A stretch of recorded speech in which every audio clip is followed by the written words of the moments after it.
di babak kedua, di mana di menit ke-61 berawal dari sebuah tusukan dari Egy Melgiansyah, dijatuhkan oleh pemain belakang dari Vietnam, dan inilah shooting kaki kiri.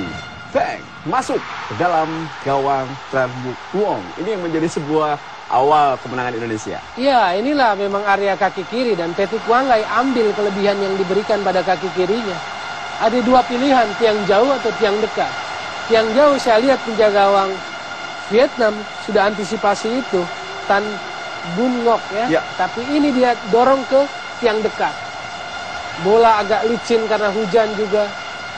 Inilah gol yang membangkitkan kepercayaan diri, membuat pemain Indonesia makin yakin bahwa mereka sanggup atasi Vietnam.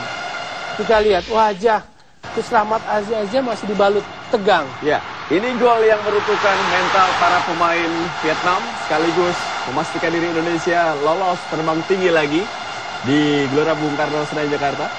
Untuk penampilan Titus Bonai sepanjang pertandingan, dengan pergerakan yang tidak pernah henti, larinya, sprintnya, dribblingnya, duelnya, penetrasinya, walaupun berapa kali dia membuang peluang, dia memang pantas harus bikin gol.